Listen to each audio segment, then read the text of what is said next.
Hello guys, welcome to Indian Affairs. I hope कि आपका आज का दिन शानदार हो और लाइफ में आपके जो भी गोल्स और टारगेट हैं आप उनको सक्सेसफुली अचीव करें। बढ़ते हैं पिछले 24 घंटों की सबसे इंपॉर्टेंट टॉप 10 अपडेट्स की तरफ। आज की सबसे पहली और सबसे बड़ी अपडेट आ रही है भारत का T20 वर्ल्ड कप जीत।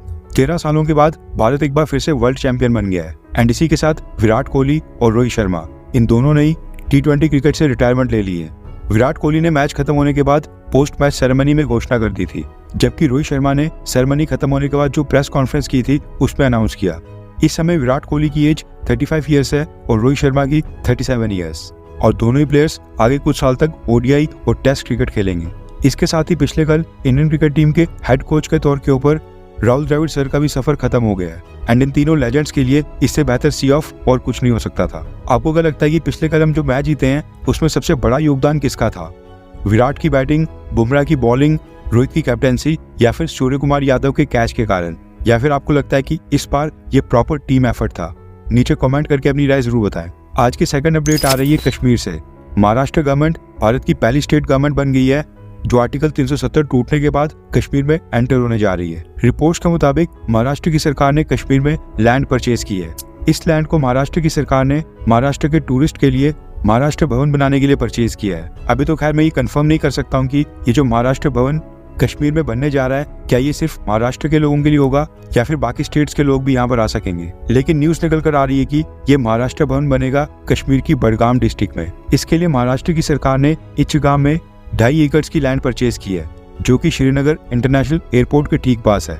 जम्मू कश्मीर गवर्नमेंट ने ये लैंड महाराष्ट्र की सरकार को 8 करोड़ 16 लाख रुपीस में बेची है और जो यहाँ पर महाराष्ट्र भवन का निर्माण किया जाएगा उसके लिए महाराष्ट्र की सरकार ने 77 करोड़ रुपीस अलॉट किए हैं। आज की थर्ड अपडेट आ रही है भारत और जर्मनी को लेकर।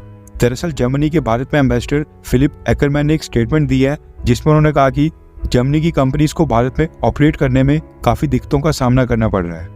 जर्मन एम्बेसडर ने कहा कि भारत में जो जर्मनी की कंपनीज रजिस्टर्ड है उनमें से 64% कंपनीज का कहना है कि भारत में उनको ब्यूरोक्रेटिक लेवल के ऊपर कई परेशानियों का सामना करना पड़ रहा है। भारत के प्रोटेक्शनिस्ट मेजर्स और प्रोक्योरमेंट रूल्स जर्मनी की कंपनीज के लिए सबसे बड़ी असुविधा पैदा कर रहे हैं।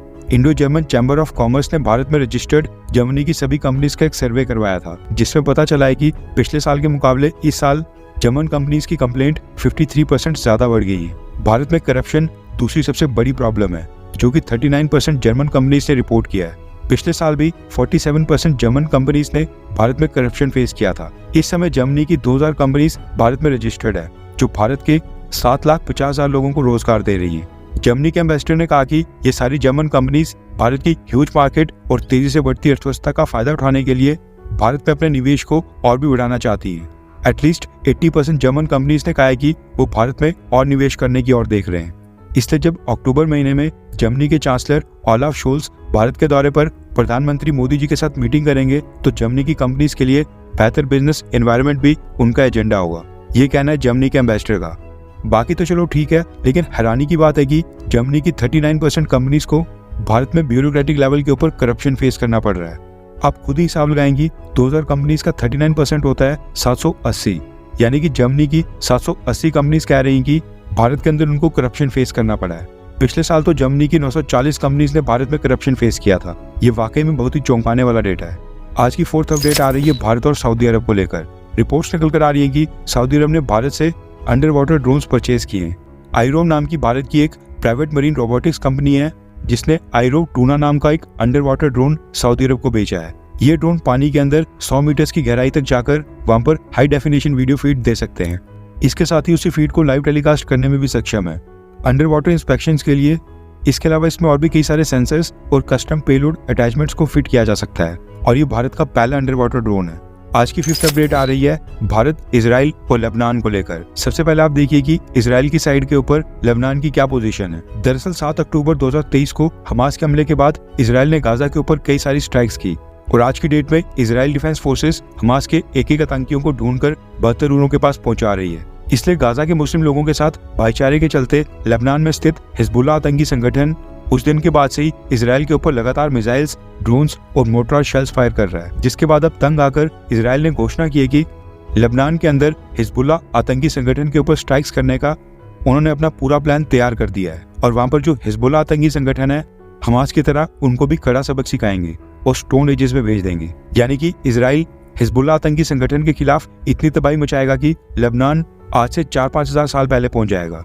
इजराइल ने न सिर्फ धमकी दी बल्कि लेबनान की एयर स्पेस के अंदर जाकर वहां पर अपने फाइटर जेट्स को भेजकर हिजबुल्लाह के ऊपर काफी सारी एयर स्ट्राइक्स भी की है। इसके अलावा इजराइल ने टैंक्स और तोपों से भी लेबनान के ऊपर आर्टिलरी फायर स्टार्ट कर दी है, जिस वजह से लेबनान के कई सारे सिविलियंस अब लोकेशंस चेंज करके सेफ जगह में जा रहे हैं। इस पूरे सिनेरियो के बाद इजराइल और हिजबुल्लाह आतंकी संगठन के बीच फुल फ्लैश्ड वॉर स्टार्ट होने के चांसेस काफी ज्यादा बढ़ गए हैं, जिस वजह से अब भारत ने लेबनान में रह रहे भारतीय लोगों के लिए चेतावनी जारी की है। आज की डेट में लेबनान के अंदर भारत के 2-3 हजार लोग रह रहे हैं, जिनको लेबनान में स्थित भारत की एम्बेसी ने कहा है कि वो एम्बेसी के साथ पूरे कांटेक्ट में रहें और अपनी डिटेल्स साझा करें। लेबनान के अंदर वो प्रॉपर सावधानी बरतें। एम्बेसी ने कहा है कि जरूरत पड़ने के ऊपर उनकी तुरंत मदद कर पाएं, इसलिए वो लेबनान में भारत की एम्बेसी के साथ लगातार कॉन्टैक्ट में रहें। आज की 6th अपडेट आ रही है भारत और कतर को लेकर। दरअसल हमारे विदेश मंत्री डॉक्टर एस जयशंकर सर आज कतर के दौरे के ऊपर जा रहे हैं। कतर में यूनाइटेड नेशंस की मदद से अफगानिस्तान के ऊपर एक मीटिंग होनी है और इस टॉक्स में जयशंकर सर भी भारत की तरफ से हिस्सा लेंगे और अफगानिस्तान को लेकर भारत का पक्ष रखेंगे। हो सकता है कि जयशंकर सर तालिबानी डेलीगेशन के साथ भी एक ब्रीफ मीटिंग करें। कतर के साथ तो खैर मीटिंग्स होंगी। आपको याद दिला दूंगी, कतर ने पहले इंडियन नेवी के 8 वेटरन्स को इजराइल के लिए सबमरीन्स की जासूसी के आरोप में मौत की सजा सुनाई थी। उसके बाद फिर भारतीय सरकार की इंटरफेयर करने के बाद अपने इस फैसले को रिवर्स करते हुए इंडियन नेवी के सभी वेटरन्स को रिलीज करके भारत भेज दिया था। आज की 7th अपडेट आ रही है पाकिस्तान और अमेरिका को लेकर। दरअसल पाकिस्तान की सेना ने खैबर पख्तूनवा रीजन और बलूचिस्तान रीजन में टीटीपी और बाकी आतंकी संगठनों के खिलाफ आज़म इस्तेकाम नाम का एक मिलिट्री ऑपरेशन स्टार्ट करने की घोषणा की है।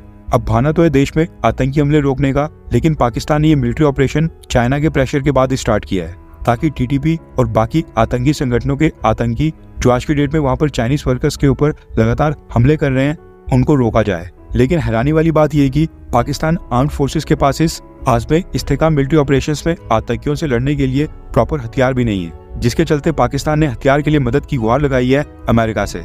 न्यूज निकल कर आ रही है कि पाकिस्तान आर्मी ने अमेरिका को कहा है कि वो आतंकवाद से लड़ाई में पाकिस्तान का साथ दे और उन्हें सोफिस्टिकेटेड स्मॉल आर्म्स यानी कि छोटे हथियार दे। न्यूज निकल कर आ रही है कि पाकिस्तान ने अमेरिका को रिक्वेस्ट की है कि वो उनको कम्युनिकेशन इक्विपमेंट भी प्रोवाइड करें ताकि टीटीपी और बाकी आतंकी संगठन के साथ लड़ाई में उनकी मदद हो।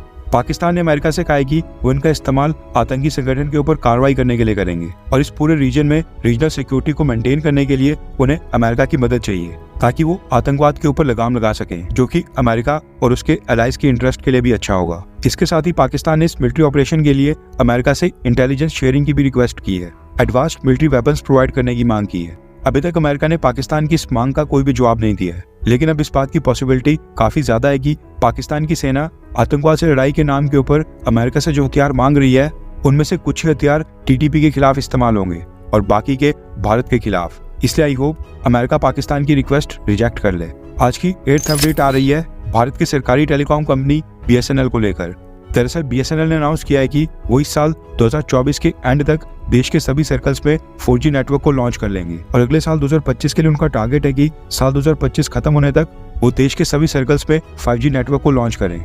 आज की 9th अपडेट आ रही है इंडियन आर्मी को लेकर।